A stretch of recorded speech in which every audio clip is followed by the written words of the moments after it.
Hello there, humans, hippies, earthlings, whoever you are, whatever you're doing, and whoever you are lucky enough to be doing it too. I'm Bushka on Blitz, and I'm here today to do it with you, to you, and upon you in the tanking style you have so become accustomed to. This is the Panther 2, and it is a kick-ass little machine of justice and general indifference to the health of the red team. Before we go any further, this is a patron-sponsored post.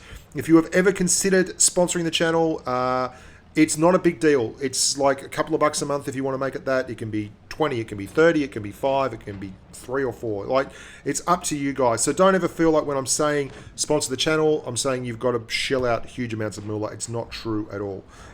It's all about altruism and whatever you feel you can give, because the patrons keep this channel going and the videos dropping every single day of the week. And if it wasn't for blokes like Steele and Baron and all the rest of the boys kicking in, and I mean, there's hundreds of them now. There's a couple of hundred people there. This thing wouldn't exist. So hats off to you guys, and thanks very much for supporting me in the tanking endeavours.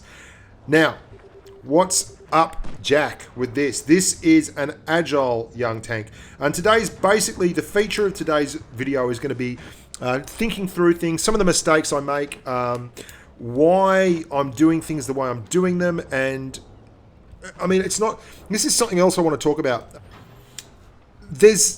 Look where my team is. We're in a pocket. This is something that you see constantly, and then you'll get some guy on your team going, oh, everyone's a noob. Red's just done a really good job here. Our T44 is playing really poorly. He's all the way around the back, and he stops, and he never pushes up, and it's a big part of why we get wrecked. But he gets wrecked very early on, and then gets very, very timid, and it kind of leaves me in the lurch. But look at how well the red team's situated. They've got great cover. They're not really visible from anyone that was up in the sniper tower anyway. And we're stuck in this little corner, and we're all in a pocket. And anytime you see your team get stuck in a pocket, you know things are going to go badly. And I've pushed up here to help Hoodie. It's now 2 on... was 2 on 6, but we got rid of that Panther.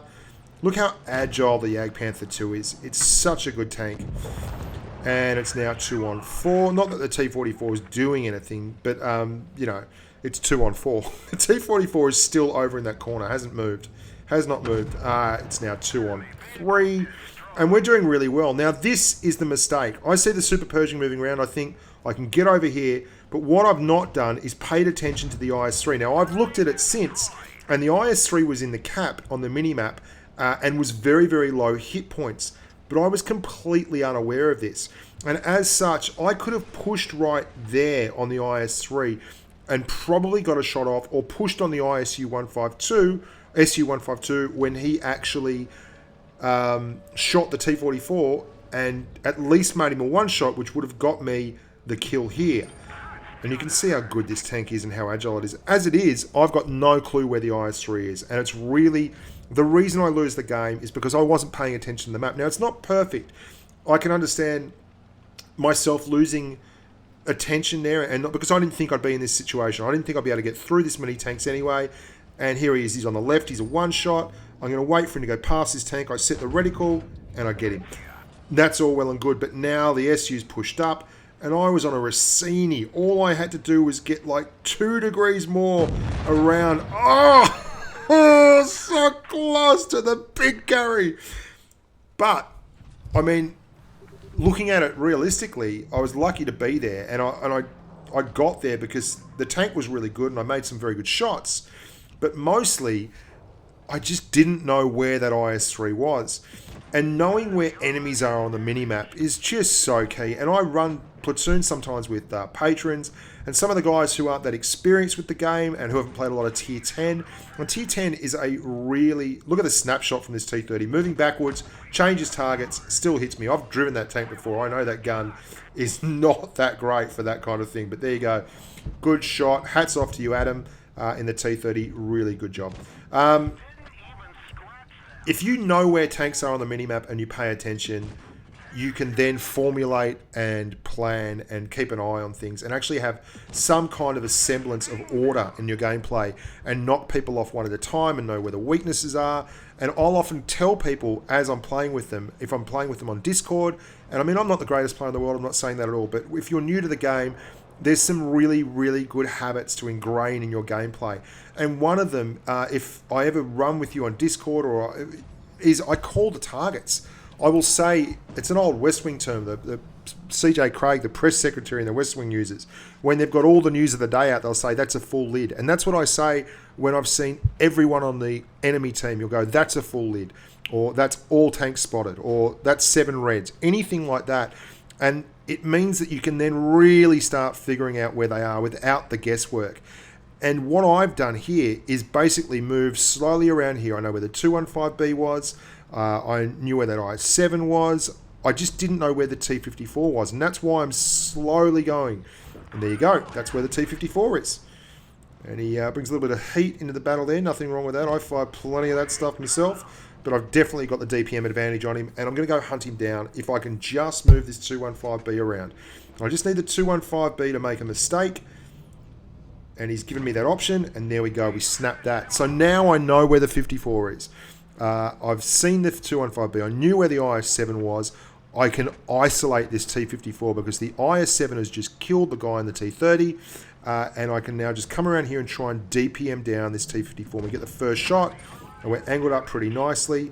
But the IS-7's a good player. He is going to push down on me.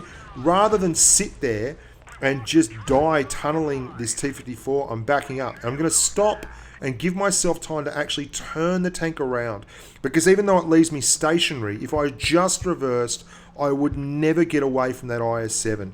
But turning around completely gives me 50 kilometers an hour top speed instead of 20.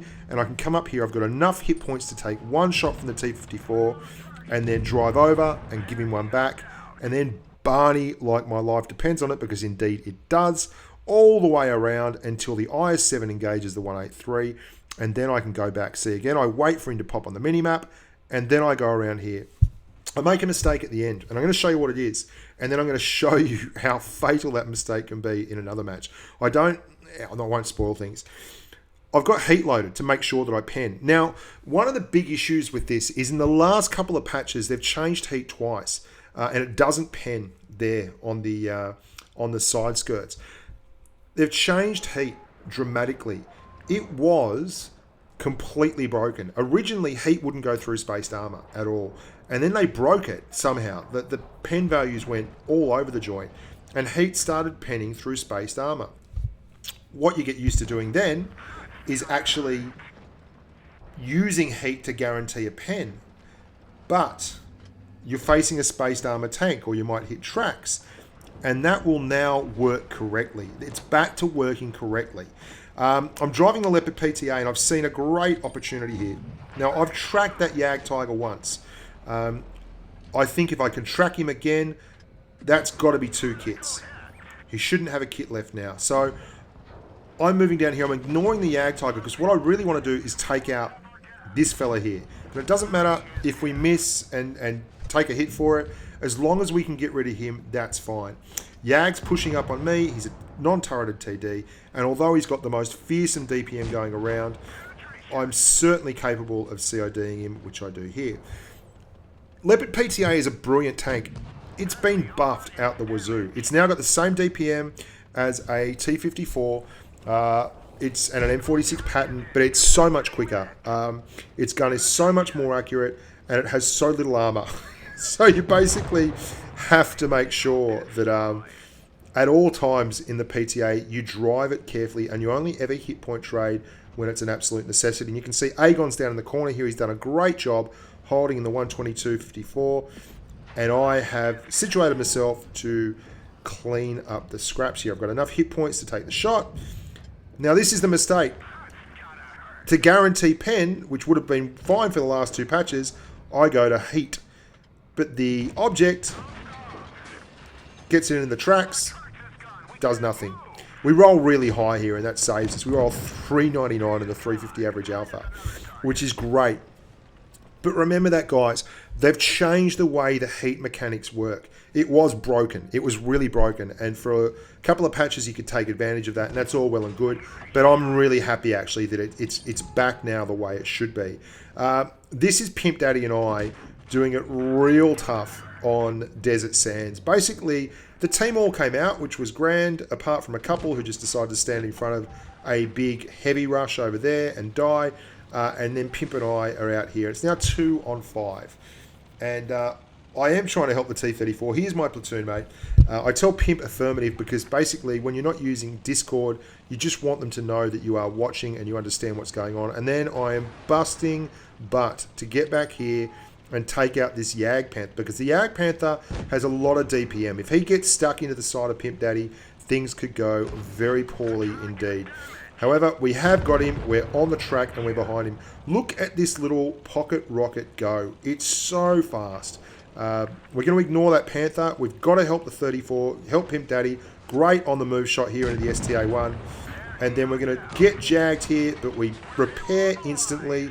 And we are straight around this poor old KV-4. Now I'm squaring him off there, so it stops him from traversing. And I'm waiting till I get a flat side to ensure that that flat side is an easy pen.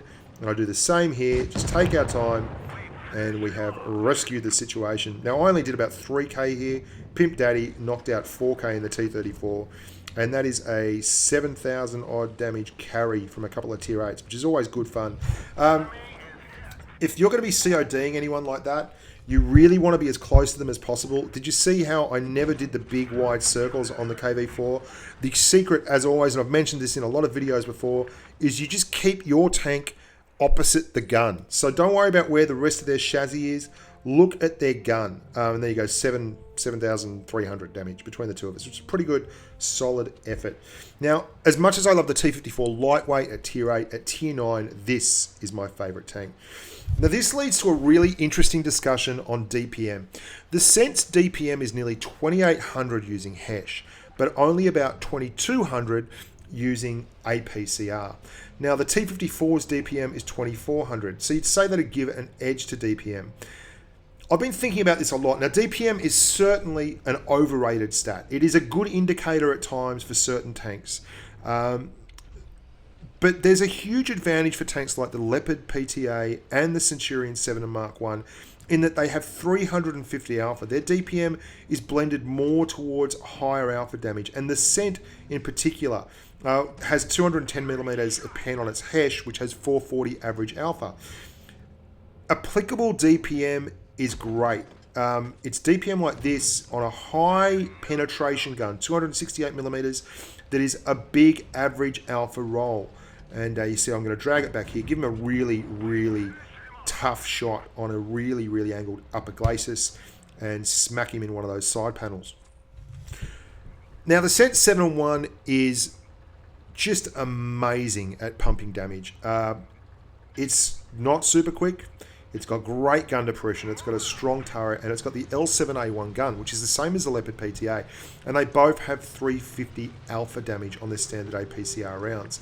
Now, how often do you actually get to sit there on any tank and press the button again and again and again exactly as soon as it's reloaded? Well, sometimes you can do that. You can certainly go up and hit point trade to do that, and that's when you call burning things down, which is what you do in something like a Yag Tiger, if you're going to be really aggressive in that, or a Tortoise. But in terms of a medium, well, I think your DPM is very, very different in the way it's applied. I'm going to see here, we're going to roll a tremendously large number on Hesh here, 525 average damage. Not average, 525 is just about a top of the line roll for a Hesh round, which is all well and good. Now, you're going to see me firing Hesh again and again here, and it is absolutely brutal. Doing big whopping chunks of damage, usually around 400 to 500 damage when you're firing Hesh. 440 is your average.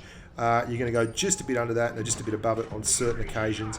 But doing more than 400 damage in a medium tank is something special. And you can see 210 millimeters of pen, no problems in the old E50's turret.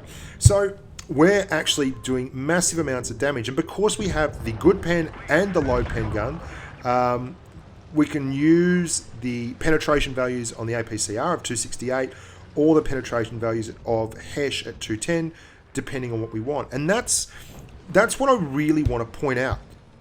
Damage per minute is overrated as a stat. You've got to use it when reviewing a tank because it shows the damage ceiling. It shows the potential for damage. But applicable damage is far more sensible in terms of if you have 10 degrees of gun depression like you do with this scent, and you have a big ass head shell like this, you can get that shot off. You can't do that in a T54. Now, there's things you can do in a T54 that you can't do in a Scent 701. You can brawl far more effectively up close and personal, but you're certainly not likely to do this, which is thread the needle on a 400 damage shot over and under without gun depression. You just can't get that shot off. And that means that it's far, far easier for me to apply this kind of damage in a Centurion 7 Mark 1 than it is for me to apply that kind of damage in a T54. And it's one of the reasons why I tend to run big damage numbers in the 7 and 1, much bigger than my T54, despite the fact that the 54 has fantastic heat penetration and all these other things. I'm just fast forwarding through this. And the upshot of that is in this game, I got to fire 10 shots. Now, we'll ignore this last one, which is just a 186 hit point shot. And I fired some APCR shots as well that were lower penetration shots or lower hit point roll shots. And we did over 4,000 damage and we only fired 10 shots, which is basically telling you that excluding that 186, you're averaging about 400 and something damage a shot. And that's a lot of applicable damage. And I didn't get... It wasn't that I was missing out on the opportunity for shots because I had low rate of fire. They were the amount of shots I basically could get in nearly any tank, unless you have some incredible Comet-esque kind of rate of fire, in which case you get a very low alpha damage gun, and your DPM is actually very, very important. What I'm trying to say to you, boys and girls, is don't be fooled by damage per minute. This game is predominantly about taking a shot when the enemy can't shoot you. And for that, you really need to look at good guns. That's one of the reasons why I love the PTA. I love the 7 and 1. I still like the 54, but it's definitely not my favorite tank at tier 9. They have excellent guns, excellent gun handling, and the Scent's got it all. It's 0.32 dispersion, low aim time, 10 degrees of gun depression, solid turret so you can take advantage of it, 268mm of standard pen on your APCR, and that wonderful, wonderful Hesh that lets you roll gargantuan shots like that 525 damage into the side of a T44. So don't be fooled. DPM good, but applicable DPM, like the ability to get off shot off with gun depression and the ability to hit a shot because you have a really accurate weapon, are far more important. The amount of times in this game you will get someone sitting stock still in front of you where you are firing on the reload every single time is not very often, unless they're very bad and you're very bad and you've both pushed forward and YOLO'd together and are just hit point trading. Because usually when you're doing that, you're taking hit point damage back, and that's just not on. And it does come into play, don't get me wrong, especially at the end of games when it is vitally important to be able to out DPM the other guy.